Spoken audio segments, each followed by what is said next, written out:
বিভিন্ন হাদিসের ভিতরে পাওয়া যায় আল্লাহর হাবিব রাসূল আকরাম সাল্লাল্লাহু আলাইহি ওয়াসাল্লাম বলেন, মানুষ যখন আহার করার জন্য লুকমা উঠাবে মুখের সামনে, ভালো মতো বুঝবেন, কিন্তু লুকমা মুখ পর্যন্ত নিতে পারবে না, খেতে পারবে না। এবং মানুষ যখন ক্রয় বিক্রয় করবে, কাপড়ের দোকানে গিয়ে বিক্রেতা সে তার ওই কাপড়কে ভাঁজ থেকে খুলবে, কিন্তু যে ক্রয় করবে সে ক্রয় করতে পারবে না, বিক্রেতা বিক্রি করতে পারবে না। আবার কিছু লোক তাদের উটনি থেকে দুধ দহন করবে, কিন্তু ওই দুধ পান করতে পারবে না। আল্লাহ পাক রব্বুল আলামিন ঠিক ওই মুহূর্তে কিয়ামত সংগঠিত করে দিবেন। এখন আল্লাহ পাক রব্বুল আলামিন কুরআনুল কারীমের ভিতরে কয়, লা তাতিকুম ইল্লা বাগতাহ, কিয়ামত হঠাৎ সংগঠিত হবে। কিয়ামত কখন হবে কথা বলেন? হঠাৎ করে সংগঠিত হবে, তার কোনো নির্ধারিত কোনো সময় নেই। এখন কেউ বলবেন কিয়ামত কি জন্য হবে? আল্লাহ এত কিছু দিল, কিয়ামত তো না দিলেও পারতো, কথা বলেন, আল্লাহ না দিলে পারতো না? এখন কিয়ামত আল্লাহ কি জন্য দিবেন দেখেন।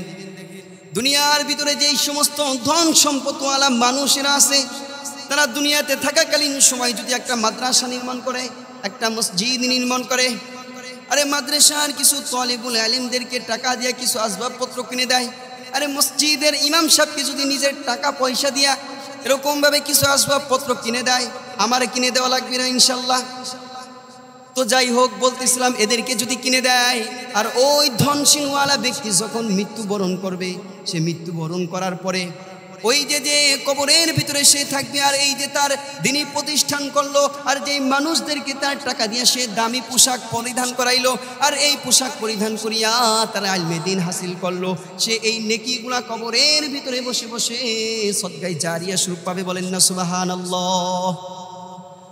আর যেই ধনীওয়ালা ব্যক্তিরা দুনিয়ার ভিতরে তারা হল করলো, গুনাহের জায়গাগুলো তারা নির্মাণ করলো, তারা এই জায়গায় বসে বসে তারা গুনাহ করবে, আর ওই মৃত্যুশীল ব্যক্তি সেই কবরের ভিতরে বসে বসে এই গুনাহের পার্সেন্টেজগুলা বসে বসে পেতে থাকবে। নাউজুবিল্লাহ। এরপরে আসেন, ইসলামের বিধান অনুযায়ী কেউ যদি কাউকে যদি কতল করে, অর্থাৎ হত্যা করে, তার বদলে তাকে হত্যা করা হবে।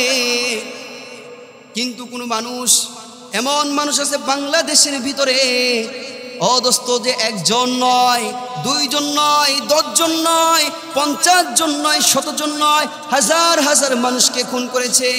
দুনিয়ার ভিতরে একটা জানের বদলে তাকে হত্যা করা হবে, কিন্তু যে বাকি যে 999 জন মানুষের জান সে হত্যা করেছে, তার বিচার কোথায় হবে? সেই জন্য আল্লাহ পাক রব্বুল আলামিন কিয়ামতের দিন কায়েম করবেন। দোস্ত, গরিবের মালকে অনেকে ভক্ষণ করে, এরপরে নিজের আত্মীয় স্বজনদের পাড়া প্রতিবেশীদের জমিনকে নিজে ভক্ষণ করে, ঠিক অনুরূপভাবে আল্লাহর সাথে নাফরমানি করে, মানুষের সাথে নাফরমানি করে, আল্লাহর ইবাদত বন্দেগী করে না, আল্লাহ পাক রব্বুল আলামিনকে কষ্ট দেয়। ওই সমস্ত মানুষগুলার বিচার করার জন্য হবে কিয়ামত। আর দুনিয়ার ভিতরে যারা আল্লাহকে মানে, তারা কি পুরস্কার পাবে? এই পুরস্কার কবরের ভিতরে শুধুমাত্র পাওয়া যাবে না, তাদের পুরস্কার দেওয়ার জন্য হবে কিয়ামত। তো বুঝতে পারছেন আল্লাহ পাক রব্বুল আলামিন কেন কিয়ামত সংগঠিত করবেন? তো এখন এই যে কিয়ামত আসার আগে কিছু আলামত আছে, তখন কি আছে? আলামত আছে। তো কিছু আলামত ছোট, কিছু আলামত আবার বড়। ওই যেরকম ভাবে আলামতের ক্ষেত্রে আবার সুগরা আর কুবরা আছে। তো আসেন ছোট আলামত গুলা কি হাদিস শরীফের ভিতরে আসছে। আন আবি হুরায়রা রাদিয়াল্লাহু আনহু قال قال رسول الله صلى الله عليه وسلم اذا اتخذ الفتي ديوالا। ছোট আলামতের এক নাম্বার আলামত হলো যুদ্ধের সম্পদকে নিজের সম্পদ মনে করবে, সরকারি মালকে নিজের মাল মনে করবে। এটা হয়েছে এক নাম্বার আলামত। 2 নাম্বার আলামত হয়েছে ওয়াল আমানাতু মাগনামা, আমানতকে গনিমত মনে করবে, কিন্তু অযোগ্য লোকেরা সেই নেতৃত্বের সিংহাসনে বসবে। দেশের সম্পদকে নষ্ট করে নিজের সম্পদের তালিকা বানাবে, পাহাড় গড়বে। আরে যেরকম ভাবে দেখেন দুনিয়ার ভিতরে তাকাইয়া বাংলাদেশের সম্পদকে বিক্রি করে বাহিরে গিয়ে বাড়ি করা এমন আছে কি নাই? 3 নম্বরে হয়েছে ও যাকাত মাগরমা, মানুষ যাকাতকে জরিমানা মনে করবে। অথচ ইসলামের বিধানে যাকাত দেওয়া কি কথা বলেন ফরজ, ফরজাইনে কি কথা বলেন যাকাত দেওয়া ফরজ। অথচ কিছু লোক যাকাত দেওয়াকে কি করে কথা বলেন কষ্ট মনে করে। 4 নম্বরে হয়েছে আবার কিছু শ্রেণীর লোক আছে ইলমে দ্বীন হাসিল করবে দুনিয়ার জন্য, নিজের দলের জন্য, নামের জন্য, খ্যাতির জন্য ইলমে দ্বীন হাসিল করবে। 5 নম্বরে হয়েছে মানুষ স্ত্রীর আনুগত্য করবে। 6 নম্বরে হয়েছে মায়ের সাথে নাফরমানি করবে, নিজে গোত্রের বড় নেতা হবে, মায়ের সাথে নাফরমানি করবে, মায়ের হককে সঠিকভাবে আদায় করবে না। সে মাকে বুড়ি বলবে আর তার শাশুড়ি মাকে আম্মা জান বলবে। এরপরে 7 নম্বরে হয়েছে বন্ধুকে আপন মনে করবে, বাবাকে পর মনে করবে। 8 নম্বরে হয়েছে মসজিদগুলা চাকচিক্য হবে, পাকা হবে, কিন্তু মানুষের অন্তরগুলা কাঁচা হয়ে যাবে। অথচ আগের দিনের নিয়ম ছিল মসজিদগুলা ছিল কাঁচা, মানুষের ঈমানগুলো ছিল পাকা। কথা বলেন ঠিক কিনা? এরপরে আসেন 9 নম্বরে মানুষ মানুষকে সম্মান করবে নিজের নিরাপত্তার জন্য। আরে দেশের ভিতরে কত কিছু হয়, আপনি কথা বলেন, যদি আপনি তার বিরুদ্ধে কথা বলেন আপনি তাহলে আগামী 10 মিনিটের ভিতরে জেলে চলে যাবেন। কথা বলেন ঠিক কিনা? এজন্য আমরা তাদেরকে সম্মান করি কিসের জন্য? নিজেদের নিরাপত্তার জন্য। 10 নম্বরে নিকৃষ্ট শ্রেণীর লোকেরা গোত্রের নেতা হয়ে যাবে। আরে জেলে শ্রেণীর লোকেরা নেতা হয়ে যাবে, কিয়ামতের আগে এরা বিশাল বিশাল অট্টালিকা তৈরি করবে। 11 নম্বরে হয়েছে নায়িকা, গায়িকা, গান বাজনা, বাদ্যযন্ত্র, এগুলার বেশি বেশি পরিমাণে প্রকাশ পেতে লাগবে। এই ফোনের মাধ্যমে, ইউটিউবের মাধ্যমে, ফেসবুকের মাধ্যমে গুনাহ অশ্লীলতার বেশি পরিমাণে এইগুলা দেখা দিবে। আর যুবক ভাইরা খেতে যাবে, ঘুম পড়তে যাবে, রাস্তা দিয়ে হাঁটবে, তখন তারা ওই নায়িকা গায়িকা, নায়ক গায়কদের গান শুনতে শুনতে যাবে। কথা বলেন দেশে এরকম হইতে আছে কি নাই? যুবকেরা যায় আর কি করে, রাস্তা দিয়ে নায়ক নায়িকাদের গান ছেড়ে দিয়ে যায়। আরে বাথরুমে যায়, দুঃখের বিষয় ওই সময় তারা এই গানকে বাজায়। নাউজুবিল্লাহ। আল্লাহ এই সমস্ত যুবকদেরকে দিনের সহি বুঝদান করুক, সকলে বলি আমিন। এরপরে 12 নম্বরে হয়েছে মদ বেশি পরিমাণে পান করবে, মদ পান করার চাহিদা বেড়ে যাবে। দুনিয়ার ভিতরে এমন অনেক দেশ আছে যেই সমস্ত দেশগুলোর ভিতরে মদ পান করাকে বৈধতা বলে ঘোষণা করা হয়েছে। 13 নম্বরে হয়েছে এ উম্মতের পরবর্তীকালের লোকেরা তাদের পূর্ববর্তীকালের লোকদেরকে তারা অভিশাপ করবে। জিনা, ব্যভিচার এগুলো বেড়ে যাবে, এগুলো বৃদ্ধি পাবে। পুরুষদের সংখ্যা কমে যাবে, নারীদের সংখ্যা বৃদ্ধি পাবে, আর দেশের ভিতরে বেশি পরিমাণে ভেজাল হবে। এরপরে আসেন 14 নম্বরে ইলমে দ্বীন উঠে যাবে, অর্থাৎ ইলম উঠে যাবে। কোরআন থাকবে কিন্তু কোরআনের মান্য থাকবে না, ইসলাম থাকবে কিন্তু ইসলামের মান্য থাকবে না। 15 নম্বরে হয়েছে মূর্খতা বৃদ্ধি পাবে, কারণ ইলমে দ্বীন যদি উঠে যায়, ইলম যদি উঠে যায়, ওই সময় মানুষ বেশি পরিমাণে মূর্খ হবে। আর তখন তাদের ভিতরে চুরি, ডাকাতি, মারামারি, কাটাকাটি এইগুলা বেশি পরিমাণে বৃদ্ধি পাবে। যে মানুষকে হত্যা করেছে সে বলতে পারবে না কেন হত্যা করেছে, যে আহত হয়েছে সে বলতে পারবে না কেন তাকে আহত করা হয়েছে। এগুলা ছিল কিয়ামতের আসার আগের ছোট্ট আলামত। তো এরপরে আসেন ওই যে বলতেছিলাম কুবরা, অর্থাৎ আসেন বড় আলামতে যায়। এখন কিয়ামত আসার দ্বার প্রান্তে বড় আলামতগুলার একটা আলামত হয়েছে। দুনিয়ার ভিতরে দাজ্জালের আবির্ভাব ঘটবে। কথা বলেন কার আবির্ভাব ঘটবে? দাজ্জালের আবির্ভাব ঘটবে। দাজ্জালের নাম শুনছেন নি কখনো? এই দাজ্জালের এক চোখ কানা হবে। এক চোখ কি হবে? কথা বলেন কানা হবে। তার কপালের উপরে লেখা থাকবে কাফের, কাফ ফা র, কাফের। তার এক হাতে জান্নাত থাকবে আর এক হাতে জাহান্নাম থাকবে। প্রকৃতপক্ষে তার যেই হাতে জান্নাত থাকবে সেটা হবে জাহান্নাম, আর প্রকৃতপক্ষে তার যেই হাতে জান্নাত জাহান্নাম থাকবে অর্থাৎ বাগান থাকবে সেটা হবে প্রকৃত জান্নাত। এই দৃশ্য দেখে কিছু লোক দাজ্জালের উপরে দাজ্জালের অনুসারী হয়ে যাবে, কিন্তু মুমিন ঠিক দাজ্জালকে চিনতে পারবে। দাজ্জালের আদেশে জমিনের ভিতরে বৃষ্টি বর্ষণ হবে, দাজ্জালের আদেশে জমিনের ভিতরে সুন্দরভাবে অনেক নাজ নিয়ামত দেখা দিবে। দাজ্জাল অনেক মানুষকে দেখাবে 500 বছর পূর্বে তোমার কোন কে মারা গেছে বলো, আমি তাকে জীবিত করে দেখাবো। তোমার কি দরকার, টাকা দরকার, তোমার পয়সা দরকার, যে যা চাবে দাজ্জাল তা করে দেখাবে। সেজন্য কিছু লোক দাজ্জালের অনুসারী হয়ে যাবে। আর জমিনের ভিতরে যত ধন সম্পদ আছে, স্বর্ণরূপা আছে, সব কিছু মৌমাছির মতো দাজ্জালের পিছনে দৌড়াতে থাকবে, কিন্তু মুমিন ব্যক্তি দাজ্জালকে চিনতে পারবে। কিন্তু দাজ্জাল সারা পৃথিবী ভরে আগমন করবে, কিন্তু মক্কা ও মদিনার ভিতরে প্রবেশ করতে পারবে না। দাজ্জাল মক্কা ও মদিনার ভিতরে প্রবেশ করতে পারবে না।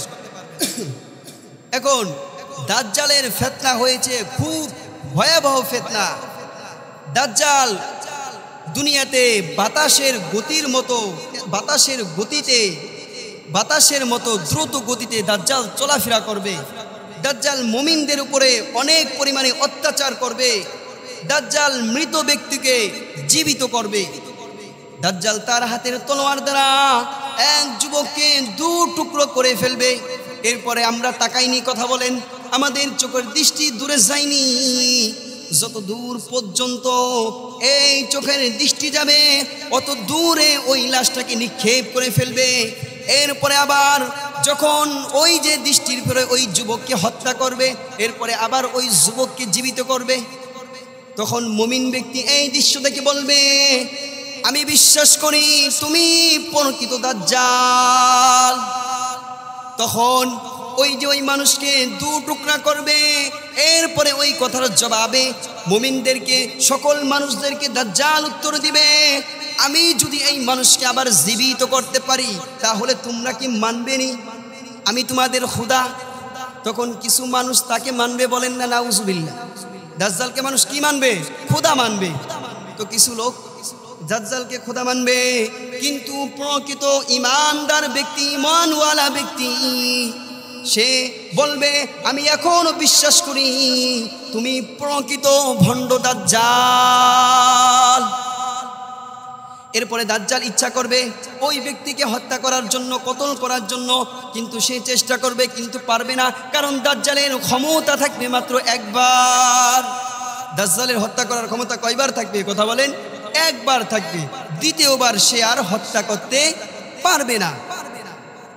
এরপরে দাজ্জাল সে যখন সারা দুনিয়াকে লন্ডভন্ড করে ফেলবে, সারা দুনিয়াকে অতিক্রম করবে, এরপরে তার মনে ইচ্ছা হবে মক্কা মদিনার ভিতরে প্রবেশ করার জন্য। যখন সে মক্কা মদিনার ভিতরে প্রবেশ করার জন্য যাবে, তখন সে দেখবে মক্কা ও মদিনার প্রবেশের রাস্তার ভিতরে ফেরেশতারা তরবারি নিয়ে দাঁড়ায় আছে।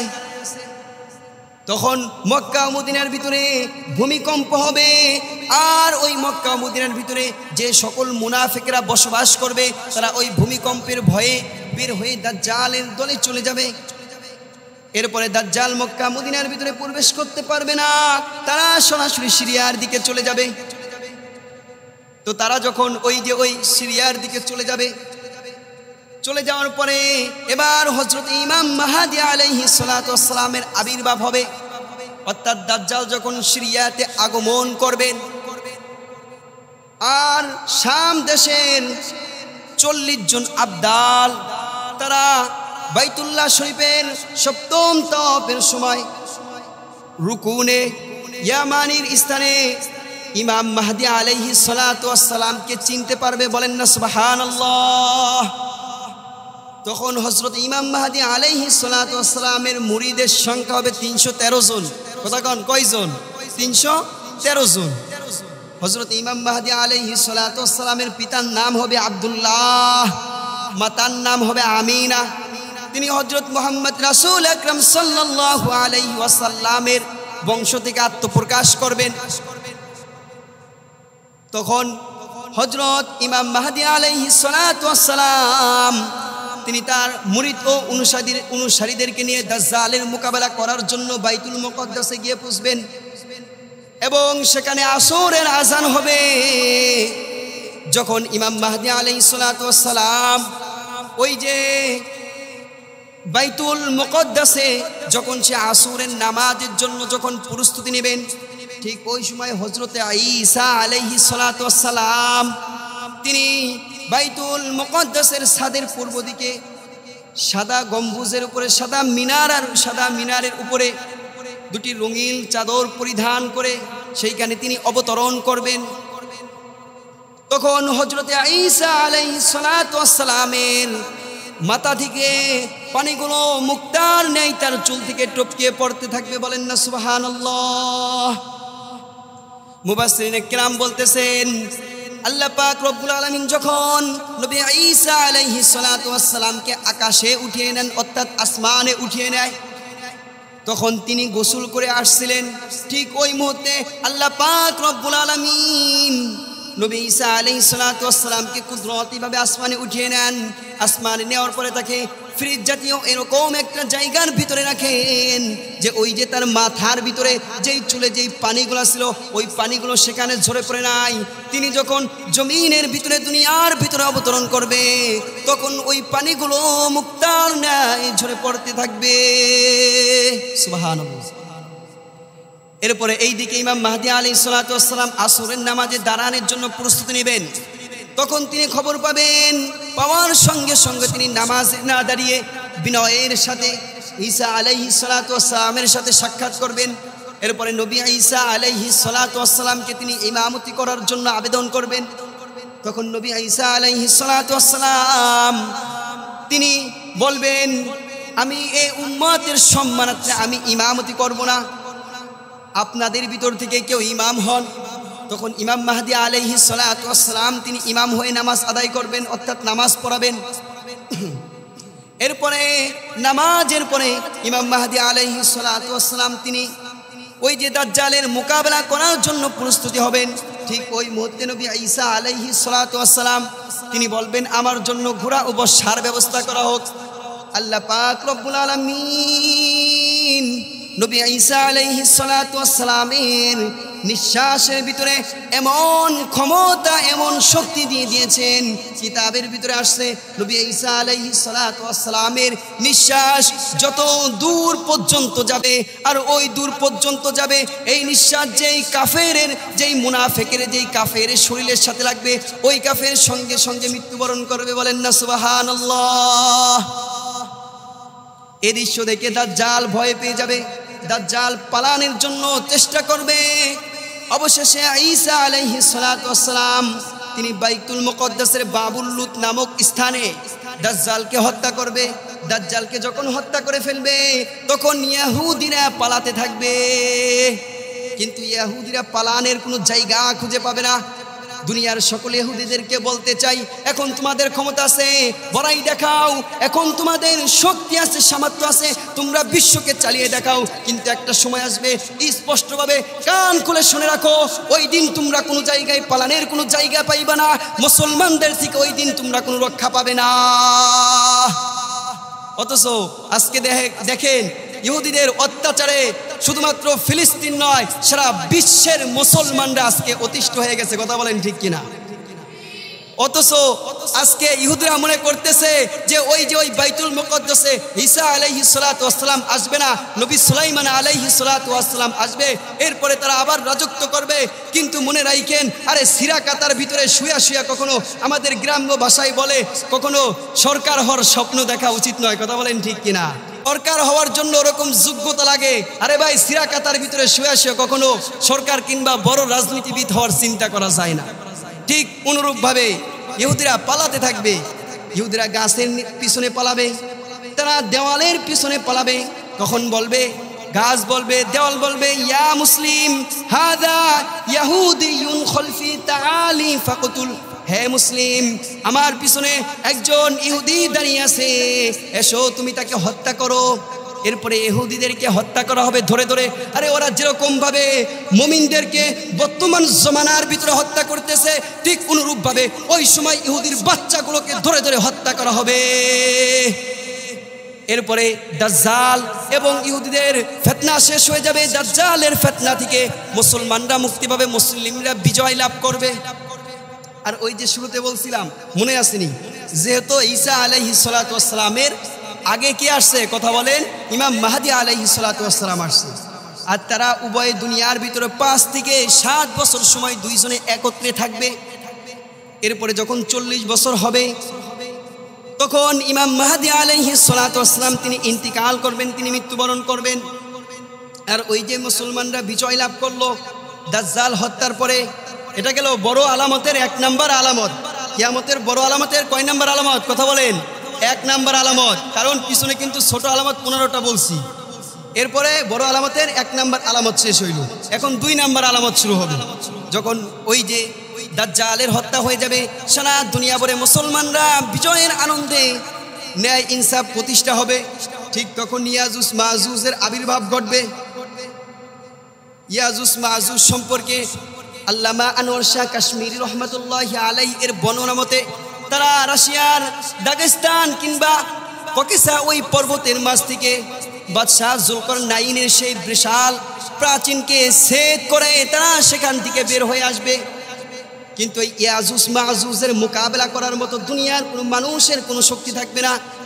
তখন নবী ঈসা আলাইহিস সালাতু ওয়াস সালাম তিনি সকল মুসলমানদেরকে আল্লাহ পাক রব্বুল আলামিনের নির্দেশ অনুযায়ী সকলকে একত্রিত করে তাদেরকে নিয়ে তুর পর্বতে গিয়ে অবস্থান করবে। এদিকে যখন ইয়াজুজ মাজুজরা যখন দুনিয়ার ভিতরে বের হয়ে যাবে, এরপরে তারা ফিলিস্তিনের তবরিয়া নামক ওই সাগরের ভিতর দিয়ে তাদের প্রথম দলটি যখন আসবে, আর ওই তবরিয়া নামক সাগরের ভিতরে যত পরিমাণে পানি থাকবে তারা সকল পানিগুলো খেয়ে ফেলবে। দ্বিতীয় দলটি যখন আবার ওই তবরিয়া সমুদ্রের ভিতর দিয়ে আসবে, তারা বিশ্বাস করবে না যে তাদের প্রথম দলটি যখন এই জায়গা দিয়ে গিয়েছিল তখন এইটা একটা সমুদ্র ছিল। এত ভয়ঙ্কর হবে ইয়াজুজ মাজুজ।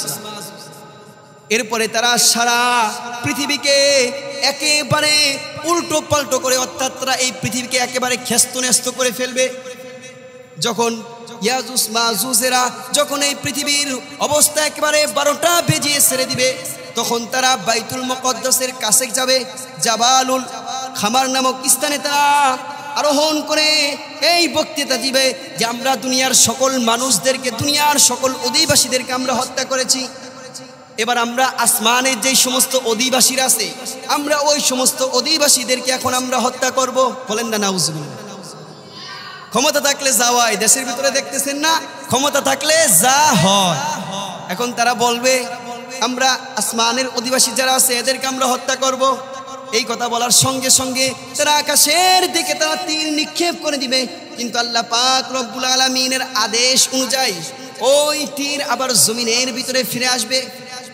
তখন তারা ওই বুকারা মনে করবে যে আমরা দুনিয়ার মানুষকে শেষ করছি, তীর ফিরে আসছে আসমান থেকে, তার মানে এইটা যে এখন মনে হয় আকাশের অধিবাসীরা খতম হয়ে গেছে। ওইদিকে ঈসা আলাইহিস সালাতু ওয়াস সালাম এর তার সাথী সঙ্গীরা ওই যে কোথায় গেল কথা বলেন? তুর পর্বতে গেল। কথা বলেন কোথায় গেল? তুর পাহাড়ে। মনে রাখেন, তুর পাহাড়ে গেল। তারা ওই যে তুর পাহাড়ে অবস্থান করতেছে। তারা যে পরিমাণে খাবার নিয়ে গিয়েছিল ওই খাবারের সংকট পড়ে যাবে, তারা বিপদের পতিত হয়ে যাবে। তারা ঠিক ওই মুহূর্তে ওই বিপদ থেকে, ওই কষ্ট থেকে বাঁচার জন্য মালিকের কাছে দোয়া করবেন। মালিক সঙ্গে সঙ্গে তাদের ওই দোয়াকে কবুল করবে এবং দুনিয়ার ভিতরে একটা মহামারী পাঠাবেন। আর ওই মহামারীর ভিতরে যত ইয়াজুজ মাজুজরা ছিল অতি অল্প সময়ের ভিতরে সকলে মৃত্যুবরণ করবে। বলেন না সুবহানাল্লাহ। এরপরে ঈসা আলাইহিস সালাতু ওয়াস সালাম এবং সকল মুমিনেরা ওই তুর পর্বত থেকে তারা জমিনের ভিতরে নামবে। যখন নিচে নেমে আসবে তখন তারা পুরো দুনিয়া ভরে দেখবে ইয়াজুজ মাজুজের লাশগুলো, তাদের দেহগুলো পড়ে আছে, আর ওই দেহগুলো থেকে তখন পচা গন্ধ ছুটবে।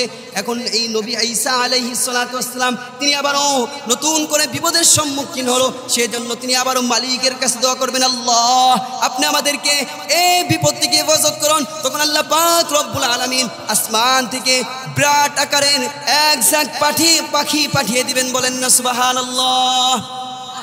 কিতাবের ভিতরে আসছে ওই যে কিতাবের ভিতরে আসছে যে বিশাল আকারের, কত বিশাল আকারের পাখিগুলা পাঠাবে। ওই পাখিগুলার গাড় হবে, গর্দান হবে উটের ন্যায়। উটের গাড় দেখছেন নি? উটের গাড় যেরকম হবে ওই পাখির ঘাড়গুলা অর্থাৎ গর্দানগুলা কিরকম হবে কথা বলেন? ঠিক অনুরূপ হবে। এখন কেউ চিন্তা করবেন এত বড় পাখি আসবে, তাহলে মনে হয় তারা কিরকম ছিল কথা বলেন? ইয়াজুজ মাজুজ সম্পর্কে শুনলেন, তারা কিরকম ছিল? একটা প্রশ্ন আসে না? ইয়াজুজ মাজুজের আকৃতি হবে, তাদের সামনের দিকটা হবে মানুষের মতো, কথা বলেন কার মতো? মানুষের মতো। আর পিছনের দিকটা হবে জানোয়ারের মতো। আর তাদের কানগুলা এত পরিমাণে বড় হবে যে তারা একটা কানের উপরে তারা বিছানা বানিয়ে শুতে পারবে, আর তাদের দ্বিতীয় কানটা তাদের ল্যাব স্বরূপ তারা ব্যবহার করতে পারবে। আল্লাহু আকবার! কত বড় পরিমাণে, কত কি আকৃতিতে তারা হবে, আর কত ভয়ানক তারা হবে। এরপরে যখন ওই যে তাদেরকে আল্লাহ পাক রব্বুল আলামিন ওই পাখিদেরকে নির্দেশ দিবে যেইখানে ওই স্থানে ওই ইয়াজুজ মাজুজদেরকে ওই স্থানে তাদেরকে ওই পাখি থেকে ফেলে দিবে, তখন আল্লাহ পাক রব্বুল আলামিন সারা দুনিয়া ভরে বৃষ্টি দিয়ে দিবে। আর ওই বৃষ্টিতে দুনিয়ার এমন কোনো অঞ্চল থাকবে না যেই অঞ্চলের ভিতরে বৃষ্টির পানি পড়বে না। এরপর দুনিয়াটা ওই যে তাদেরকে সরানোর পরে নতুন আয়নার ন্যায় চকচকে হয়ে যাবে। এরপরে দুনিয়ার ভিতরে তখন অনেক পরিমাণে বরকত প্রকাশ পাবে। যখন ইয়াজুজ মাজুজের পতন হয়ে যাবে, কি পরিমাণে কিতাবের ভিতরে আসছে জানেননি? ডালিম চিনেননি? ডালিম কথা বলেন? অনেকের বাড়িতে গাছ আছে, ডালিম চিনেন? কিতাবের ভিতরে আসছে একটা ডালিম এত বড় হবে পরিমাণে যে একটা ডালিমকে একদল মানুষ খেতে পারবে, বলেন না সুবহানাল্লাহ। বর্তমান জমানার ভিতরে একটা ডালিম খাইলে কথা বলেন একজনের পেট ভরে? একজনের ভরে না, কিন্তু একটা ডালিমকে একদল মানুষ খেতে পারবে। আল্লাহু আকবার! কত পরিমাণে বড় হবে। আর ওই ডালিমের যেই ছাল হবে ওই ছাল দিয়ে মানুষ ছাতা তৈরি করবে, আর ওই ছাতা দিয়ে মানুষ ছায়া লাভ করবে, বলেন না সুবহানাল্লাহ। আর ওই সময় একটা গাভী থেকে একটা পরিবার, ওই একটা বকরির দুধ দিয়ে একটা পরিবার চলতে পারবে, আর একটা গাভীর দুধ দিয়ে একটা গোত্র চলতে পারবে, বলেন না সুবহানাল্লাহ। আর একটা উটনির দুধ দিয়ে সারা একটা দল একটা উটনির দুধকে তারা ভক্ষণ করতে পারবে। আল্লাহু আকবার! আল্লাহ কত পরিমাণে বরকত দিবে। এরপরে যখন ওই যে ঈসা আলাইহিস সালাতু ওয়াস সালাম কি করলো কথা বলেন? দুনিয়া আগমন করলো। তার দুনিয়াতে আগমন করার 7 বছর পরে তিনি যখন 40 বছর হবে, তিনিও তখন ইন্তিকাল করবেন। তিনি যখন মৃত্যুবরণ করবে তাকে নবী করিম সাল্লাল্লাহু আলাইহি ওয়াসাল্লামের কবরের পাশে তাকে দাফন করা হবে। তো এখন ওই যে যখন নবী ঈসা আলাইহিস সালাতু ওয়াস সালাম তিনি যখন মৃত্যুবরণ করবে, তখন মুসলমানদের ভিতরে আবারও এরকমভাবে গুনাহ শিরকি দিয়ে মুসলমানরা আবারও শিরকের ভিতরে তারা পড়ে যাবে। তখন বাইতুল্লাহ শরীফের পূর্ব দিকে সাবা পর্বত ভূমিকম্পের কারণে ভেঙে যাবে। তখন সেখানে অদ্ভুত একটা প্রাণী বের হবে। কি বের হবে কথা বলেন? অদ্ভুত একটা প্রাণী বের হবে। এখন ওই যে যেই প্রাণীটা বের হবে এই প্রাণীটার আকৃতি কিরকম হবে? এই প্রাণীটার আকৃতি হবে, তার মুখ হবে মানুষের মতো, কথা বলেন কার মতো? মানুষের মতো। এরপরে তার ঘাড় হবে ঘোড়ার মতো, এরপরে তার পা হবে উটের পায়ের মতো, আর তার শিংগুলা হবে হরিণের মতো। তার নাম হয়েছে দাব্বাতুল আরদ। এই দাব্বাতুলের মুখ হবে, এই দাব্বাতুল আরদের মুখ হবে মানুষের মতো, আর তার পা হবে উটের মতো, তার ঘাড় হবে ঘোড়ার মতো। আর ওই যে বর্ণনাগুলা দিলাম ঠিক এরকম ভাবে যখন এই দাব্বাতুল আরদ যখন প্রকাশ পাবে, তখন ওই দাব্বাতুল আরদ এত দ্রুত গতিতে চলতে পারবে যে দুনিয়ার কোনো মানুষ তার নাগালের বাইরে থাকবে না। তার হাতে মুসা আলাইহিস সালাতু ওয়াস সালামের সেই কুদরতি লাঠি থাকবে, সে সেই লাঠি দিয়ে মুমিনদেরকে স্পর্শ করবে, আর এর ফলে মুমিনের চেহারা উজ্জ্বল হয়ে যাবে। বলেন না সুবহানাল্লাহ। তখন দুনিয়ার সকল মানুষ চিনতে পারবে এই ব্যক্তি মুমিন। আর তার হাতে থাকবে নবী সুলাইমান আলাইহিস সালাতু ওয়াস সালামের সেই আংটি। আংটি চিনেননি? কথা কন, দেখছেননি? কথা কন, দেখছেননি? দেখেন নাই, কিন্তু গত সময় ওই আংটি সম্পর্কে আমরা আলোচনা করছিলাম, মনে আছে আংটির কথা? তো সেই আংটি থাকবে, ওই আংটি দিয়ে সে কাফেরদের নাকের উপরে সিল মেরে দেবে। ওই সিলের উপরে থাকবে কাফার, অর্থাৎ কাফের লেখা থাকবে। দুনিয়ার সকল মানুষ ওই ব্যক্তিদেরকে কাফের বলে চিনতে থাকবে। এরপরে আসেন কিয়ামতের সর্বশেষ একেবারে আলামত যেগুলো আসবে, লাস্টের দুইটা আলামত। কয় নম্বর আলামত শেষ হয়ে গেল? 3 নম্বর আলামত শেষ হয়ে গেল। 1 নম্বরে গেল দাজ্জালের বড় আলামত, 2 নম্বরে ইয়াজুজ মাজুজ, 3 নম্বরে দাব্বাতুল আরদ। এবার 4 নম্বরে আল্লাহ পাক রব্বুল আলামিন জমিনের ভিতরে এমন পরিমাণে বেগে একটা বাতাস পাঠাবে, ওই বাতাস যখন মুমিনদের ভূগোলের সাথে লাগবে তখন সকল মুমিন মৃত্যুবরণ করে। যদি কোনো মুমিন কিতাবের ভিতরে আসছে, যদি কোনো পাহাড় পর্বত কোনো গুহার ভিতরে গিয়ে যদি সে পালায়ন করে, সেইখানে গিয়ে ওই বাতাস তার জানকে, তার প্রাণকে বের করে নিয়ে আসবে। আমরা যখন ছোট্ট ছিলাম, বুঝছেন নি, যখন বয়স আমার 6 থেকে 7 বছর, তো মায়েদের কাছে আলহামদুলিল্লাহ, মায়েরা, আমার মায়ে অনেক ধার্মিক, তো মায়ের কাছে কিয়ামত সম্পর্কে শুনতাম। তো মা যখন কিয়ামতের কথা বলতো তখন চিন্তা করতাম। এই গত 10 বছর পিছনে আমাদের এলাকার ভিতরে একটা জিনিস ছিল প্রচলনভাবে, মাসা, চিনেননি? যার উপরে ডোল থাকতো, অর্থাৎ আমাদের ঘরের আসবাবপত্রগুলো থাকতো, যখন এই সুকেস আলমারিগুলো বের হয় নাই, ওইটার নাম ছিল কি? কথা বলেন, মাসা। তখন চিন্তা করতাম যদি কিয়ামত হয় ওই ঘরের মাসার ডোলের ভিতরে গিয়ে পড়লাম, কিংবা ওই মাসার ভিতরে গিয়া পড়লাম, কারণ ওইখানে অন্ধকার, কিছু দেখা যায় না। তারপরে যদি আল্লাহ খুঁজে বের করে, তখন মাসার নিচে যেহেতু অন্ধকার আছে, এর ভিতরে মাটি খুঁজবো, এরপরে নিচে যাব, তখন আল্লাহ আর দেখবো না। আল্লাহ মাফ করুক। তো তখন তো ছোট্ট ছিলাম, ছোট্ট মস্তিষ্কের ধারণা ছিল যে আল্লাহ যখন কিয়ামত দিবে তখন যদি ঘরের ভিতরে কিংবা মাটির নিচে গিয়ে পালাই তাহলে আল্লাহ মনে হয় দেখবে না। কিন্তু কিতাবের ভিতরে কি আসছে দেখেন, মানুষ যদি কোনো পাহাড় পর্বতের ভিতরে গিয়ে যদি সেই দিন মুমিন পালায়ন করে, সেই দিন সেদিন মৃত্যু মুমিনের বরণ করতে হবে। এরপরে আসেন সর্বশেষ আলামত, পশ্চিম দিকে সূর্য ওঠা, অর্থাৎ পশ্চিম দিকে সূর্য উঠে যাবে।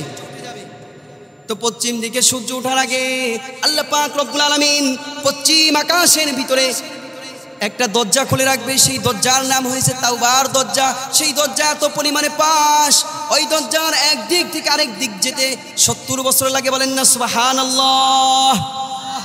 যখন পশ্চিম আকাশের ভিতরে সূর্য উঠে যাবে, দোস্ত, তখন দুনিয়ার কোনো মানুষের তাওবা আল্লাহ কবুল করবেন না।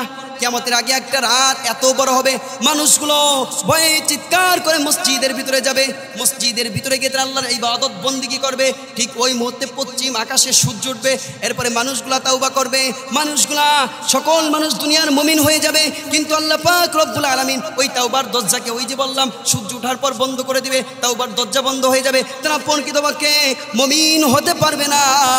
আর এরপরে আবার সূর্য যখন মধ্য আকাশে আসবে, এরপরে সূর্য আবার অস্ত চলে যাবে, এরপরে স্বাভাবিকভাবে সূর্য আসবে। আর এরপরে আল্লাহ পাক রব্বুল আলামিন লা তা'তিকুম ইল্লা বাগতা, হঠাৎ করে আল্লাহ পাক রব্বুল আলামিন কিয়ামত দিয়ে দিবেন। এখন সারা জীবন ভরে পড়লেন আল কারিয়া তুমাল কারিয়া, কথা কন, নামাজের ভিতরে পড়েননি সূরা কারিয়া? তো সারা জীবন পড়লেন আল কারিয়া তুমাল কারিয়া। আল্লাহ কি কইছে জানার দরকার আছে কি না? এই কথা কন। যখন কিয়ামত সংঘটিত হবে তখন আল্লাহ কয় আল কারিয়াতু মাল কারিয়া, করাঘাতকারী। আল কারিয়া করাঘাতকারী, মাল কারিয়া করাঘাতকারী কি? ওয়া মা আদরাকা মাল কারিয়া। আল্লাহ বলতেছেন তার নবীকে, আপনি কি জানেন করাঘাতকারী কি? ইয়াউমা ইয়াকুনুন নাসু কাল ফারাশিল মাবসুস, সেদিন মানুষগুলা বিক্ষিপ্ত পতঙ্গের ন্যায়, বিক্ষিপ্ত পতঙ্গের মতো হয়ে যাবে। তারা ভয়ে পঙ্গপালের ন্যায় একজন মানুষ আরেকজনের উপর দিয়ে তারা হামাগুড়ি খেতে থাকবে, যতক্ষণ পর্যন্ত না তাদের হিসাব কিতাব হবে।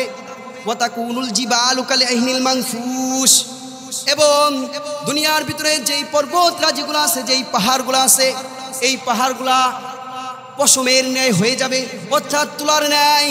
এই পশমগুলো হালকা হয়ে এই পাহাড়গুলো তারা জমিনের সাথে মিশে যাবে। ফাআম্মা মান সাকুলাত মাওয়াজিনু, সুতরাং সেই দিন যাদের পাল্লা ভারী হয়ে যাবে ফাহুয়া ফি ঈশাতির রাদিয়াহ, সেই দিন তার জীবন হবে, যার পাল্লা ভারী হয়ে যাবে তার জীবন হবে সুখময়, সে চলে যাবে প্রকৃতপক্ষে জান্নাতে। ওয়া আম্মা মান খাফফাত মাওয়াজিনু, আর ফলে যার পাল্লা সেই দিন হালকা হয়ে যাবে ফা উম্মুহু হাওয়া, তার চিরস্থায়ী সে তার স্থান হবে হাবিয়ায়।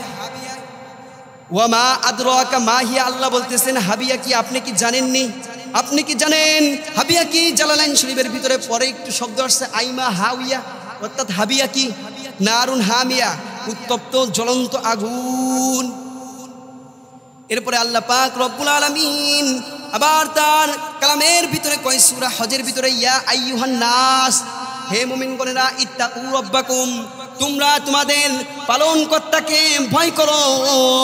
ইন্না জালজালাতাস সাআতি শাইউন আযীম, নিশ্চয় কিয়ামতের কম্পন ভয়ঙ্কর। আল্লাহ পরের আয়াতে কয় ইয়াউমা তারাউনাহা তাযহালু কুল্লু মুরদিয়াতিন আম্মা আরদাত ওয়া তাদউ কুল্লু যাতি হামলিন হামলাহা ওয়া তারান নাসা সুকারা ওয়া মা হুম বিসুকারা। অর্থাৎ আল্লাহ বলতেছেন ওই যে কিয়ামতের দিন, যেই দিন মানুষরা এই কিয়ামতকে দেখবে, ওই দিন যেই সমস্ত নারীরা তাদের শিশুদেরকে দুধের স্থল থেকে দুধ পান করাবে, তারা ওই সন্তানদেরকে বলে যাবে, যেই সমস্ত নারীরা ওই দিন গর্ভবতী থাকবে তারা গর্ভপাত করে দিবে। আল্লাহ বলতেছেন ওমা হুম বিসুকারা ওয়া মিনান নাস ওমা হুম বিসুকারা, অর্থাৎ আপনি দেখবেন, আপনি এবং আপনি মানুষদেরকে দেখবেন তারা বেহুশ, অথচ তারা বেহুশ নয়। আপনি তাদেরকে দেখবেন তারা মাতাল, ওমা হুম বিসুকারা, অথচ তারা মাতাল নয়। ওয়ালাকিন্না আযাবাল্লাহি শাদীদ, নিশ্চয় আল্লাহর আযাব বড়ই কঠিন। এরপরে আল্লাহ সূরা ইনফিতরের ভিতরে বলতেছেন ইদা সামাউ ফাতারাত, সেই দিন আকাশ ফেটে যাবে, ওয়া ইদাল কাওয়াকিবু তাসরাত, এবং তখন নক্ষত্রগুলো ওই দিন ঝরে পড়বে, তারকাগুলো ঝরে পড়বে, ওয়া ইদাল বিহার ফুজ্জিরাত, সেদিন সমস্ত সমুদ্রগুলো একাকার হয়ে যাবে। দুনিয়ার কোন আটলান্টিক মহাসাগর, আরে আমাদের বাংলাদেশের পদ্মা নদী, আরে আমাদের পাশে আরিয়ালখার নদী, এইগুলো তখন আর ভিন্ন ভিন্ন থাকবে না, সবগুলো একাকার হয়ে যাবে। তখন মিষ্টি পানির সাথে লবণাক্ত পানিগুলো মিশে যাবে। এরপরে আল্লাহ আবার বলতেছেন সূরা জুমারের ভিতরে অনুফিকা বিসসূর ফাসাইকা মান ফিস সামাওয়াতি ওয়া মান ফিল আরদি ইল্লা মান শা আল্লাহ, অর্থাৎ সেই দিন সিংহায় ফুৎকার দেওয়া হবে। যখন ফুৎকার দিবে আল্লাহ পাক রব্বুল আলামিন যাদেরকে ইচ্ছা করবেন, তারা ব্যতীত আসমানে যারা আছে জমিনে যারা আছে সকলে ওই সিংহার ফুৎকার শুনে সকলে বেহুশ হয়ে যাবে। সুম্মা নুফিকা ফি উখরা ফাইদা হুম কিয়ামুন ইয়ানজুরুন, এরপরে আবার তাদেরকে দণ্ডায়মান করা হবে। এরপরে জীবিত করার পরে তারা দাঁড়িয়ে দাঁড়িয়ে দেখবে। আল্লাহ বলতেন সূরা রহমানের ভিতরে কুল্লু মান আলাইহা ফান, ও দুনিয়ার সম্পদশালী লোকেরা, আল্লাহ বলতেছেন কুল্লু মান আলাইহা ফান, দুনিয়ার ভিতরে দুনিয়ার উপরে যা কিছু আছে সবই ধ্বংসশীল। ওয়া বাকা ওয়াজহু রাব্বিকা যুল জালালি ওয়াল ইকরাম, ওই দিন শুধু একমাত্র থেকে যাবে ওয়াজহু রাব্বিকা যুল জালালি ওয়াল ইকরাম, তোমার রবের চেহারা। সুবহানাল্লাহ কইবেন না? দুনিয়ার সব কিছু শেষ হয়ে যাবে, শুধুমাত্র কি থাকবে? ওয়াজহু রাব্বিকা যুল জালালি ওয়াল ইকরাম, আমাদের রবের চেহারা। এরপরে আল্লাহ আবারও বলতেছেন ওয়াল আরদু জামিআন কবিদাতুহু ইয়াউমাল কিয়ামাতি ওয়াস সামাওয়াতু মাতউইয়াতুম বিয়ামিনিহি, অর্থাৎ ওই যে ওই দিন কিয়ামতের দিন, এই যে এই দুনিয়া আল্লাহ পাক রব্বুল আলামিনের হাতের মুষ্টিতে থাকবে। ওয়াস সামাওয়াতু মাতউইয়াতুম বিয়ামিনিহি, এবং আসমানসমূহ বাস করা থাকবে আল্লাহ পাক রব্বুল আলামিনের ডান হাতে। সুবহানাহু, তিনি পবিত্র। ওয়া তাআলা আম্মা ইউশরিকুন, তোমরা তাদেরকে যার সাথে শরীক করো তিনি তাদের থেকে ঊর্ধ্বে। এই ছিল কিয়ামতে কুবরার আলামত।